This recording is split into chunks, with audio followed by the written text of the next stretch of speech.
사사기 20장. 그리하여 북쪽이 단에서부터 남쪽이 브엘사바에 이르기까지 또 동쪽이 길앗 땅에서도 모든 이스라엘 자손이 쏟아져 나와서 온 회중이 한꺼번에 미스바에서 주님 앞에 모였다.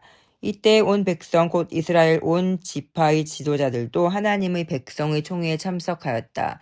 칼을 찬 보병도 40만 명이나 모였다.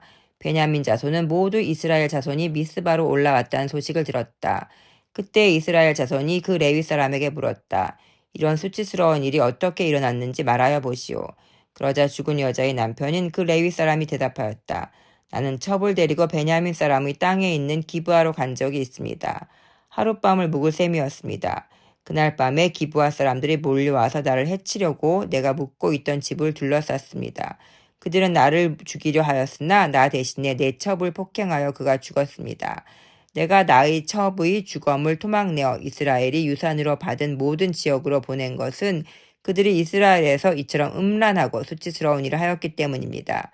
여러분은 모두 이스라엘 자손이 아니십니까? 이제 여러분의 생각과 대책을 내놓으십시오. 그러자 모든 사람이 한꺼번에 일어나서 외쳤다. 우리 가운데서 한 사람도 자기 장막으로 가서는 안 된다.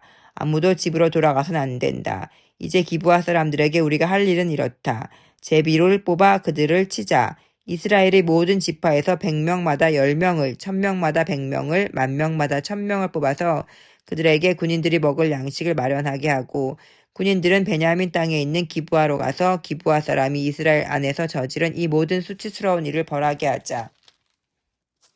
그리하여 모든 이스라엘 사람이 하나같이 뭉쳐서 그 성읍을 치려고 모였다. 이스라엘의 지파들이 베냐민 온 지파에게 사람을 보내어 이렇게 말을 전하였다. 당신들 가운데서 이런 약한 일이 일어나다니 어찌된 일이오?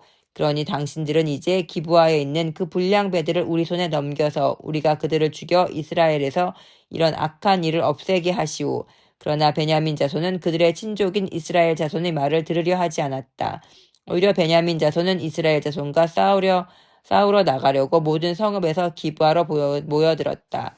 그날에 모여든 베냐민 자손은 기브아의 주민들 가운데서 뽑은 700명 외에도 각 성읍에서 나온 칼을 쓸 줄 아는 사람 26,000명이 합세하였다.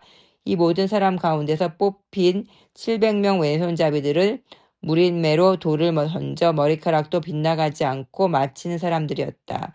이스라엘 사람들에게는 베냐민 자손을 제외하고는 칼을 쓸 줄 아는 사람이 30만 명이나 있었는데 그들은 모두 잘 싸운 용사였다.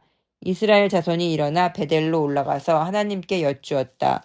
우리 가운데 어느 지파가 먼저 올라가서 베냐민 자손과 싸워야 합니까? 주님께서 말씀하셨다. 유다 지파가 먼저 올라가거라. 다음날 아침에 이스라엘 자손이 출동하여 기브아 맞은편에 진을 쳤다. 이스라엘 자손은 베냐민 자손과 싸우려고 나가서 기브아를 마주보고 전투태세를 갖추었다. 그러자 베냐민 자손이 기브아에서 나와 그날의 이스라엘 사람 22,000명을 땅에 쓰러뜨렸다. 그래서 이스라엘 자손은 베델로 올라가서 주님 앞에서 날이 저물도록 목 놓아 울면서 여쭈었다. 우리가 다시 가서 우리의 동기 베냐민 자손과 싸워도 되겠습니까? 그때 주님께서 올라가서 싸워라 하고 말씀하셨다. 이스라엘 사람들은 스스로 용기를 내어 첫날 대열을 갖추었던 그곳으로 가서 다시 전투태세를 갖추었다. 그 이튿날에 이스라엘 자손이 베냐민 자손을 치려고 가까이 나아갔다. 베냐민 자손은 이튿날에도 그들을 대항하려고 기브아에서 나와서 이스라엘 자손 18,000명을 땅에 쓰러뜨렸는데 죽은 이들은 모두 칼을 쓸 줄 아는 사람들이었다. 그러자 온 이스라엘 자손은 베델로 올라가서 주님 앞에서 목 놓아 울었다.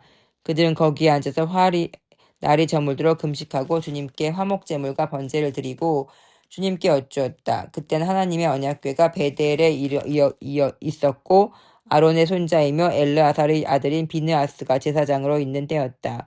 우리가 또다시 올라가서 우리의 동기 베냐민 자손과 싸워도 되겠습니까? 아니면 그만두어야 하겠습니까? 주님께서 말씀하셨다.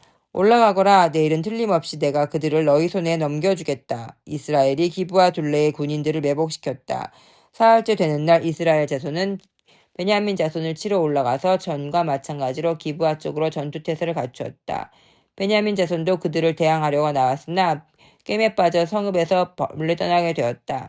베냐민 자손은 한쪽 베델로 올라가는 길과 만나고 다른 한쪽은 기브아로 가는 길과 만나는 큰 길과 들에서 전과 같이 이스라엘 자손을 치기 시작하여 그들을 30명가량 죽였다.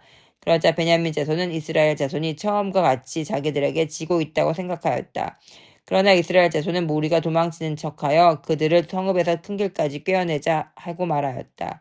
그때 모든 이스라엘 주력 부대는 자기들이 있던 자리에서 일어나 바알다말에서 대열을 갖추었으며 이스라엘의 매복 부대는 기브아 주변에 숨어 있다가 거기에서 쏟아져 나왔다. 온 이스라엘에서 뽑힌 10,000명이 기브아의 정면에 이르자 전투는 치열해졌다. 그러나 베냐민 자손은 자기들에게 재앙이 미친 것을 알지 못하였다. 주님께서 이스라엘 앞에서 베냐민을 치셨으므로 그날 이스라엘 자손이 칼을 쓸 줄 아는 베냐민 사람 25,100명을 모두 쳐 죽였다. 그제서야 베냐민 자손은 자기들이 패한 것을 알았다. 이스라엘의 주력 부대가 자기들이 있던 자리를 베냐민에게 내주고 물러선 것은 기브아 둘레에 매복시켜둔 병력을 믿었기 때문이다. 매복한 군인들이 급히 나와 기브아를 돌격하여 사방으로 흩어져서 칼날로 기브아의 성읍 주민을 다시 다 쳐 죽였다. 이스라엘 주력 부대와 매복 부대 사이에서는 성읍에서 큰 연기가 구름 기둥처럼 치솟는 것으로 신호를 삼자는 약속이 이미 되어 있었다. 이스라엘 사람들이 싸우다가 물러서자 베냐민 사람들은 이스라엘 사람들 30명가량을 쳐 죽이면서 이스라엘 사람들이 지난번 싸움에서처럼 자기들에게 꼼짝없이 진다고 생각하였다. 그러나 성읍에서 연기가 구름 기둥처럼 치솟아 오를 때에 베냐민 사람들이 뒤돌아보니 온 성읍이 불바다가 되어 불길이 하늘로 치솟는 것이 아닌가? 이스라엘 사람들이 반격하니 베냐민 사람들은 패색이 짙은 것을 깨닫고 몹시 겁에 질렸다. 그들은 이스라엘 사람들 앞에서 물러나 광야길로 방향을 돌렸으나 퇴로가 막혔다. 그들은 이스라엘 주력 부대와 성읍을 치고 나온 부대 사이에 끼어 압살당하고 말았다. 이스라엘 사람들은 베냐민 사람들을 포위하고 쉬지 않고 동쪽으로 기브아 맞은 쪽에 이르기까지 추격하여 쳐부수었다. 그때 베냐민 사람들이 18,000명이나 쓰러졌는데 그들은 모두 용사였다. 베냐민의 나머지 패잔병은 방향을 바꾸어 광야 쪽 림몬 바위 있는 데까지 도망쳤으나 이스라엘 사람들이 큰 길에서 5,000명을 이삭 줍듯이 모조리 죽이고 기도메까지 쫓아가서 덮쳐 또 2,000명을 죽였다.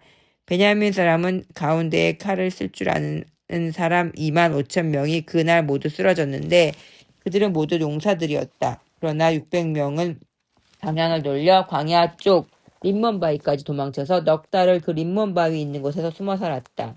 이스라엘 사람들은 다시 베냐민 자손에게로 돌아와서 그 성읍에서 사람이나 가축할 것 없이 닥치는 대로 모두 칼로 쳐서 죽였다. 그들은 그 일대의 성읍도 모두 불살랐다. 아멘.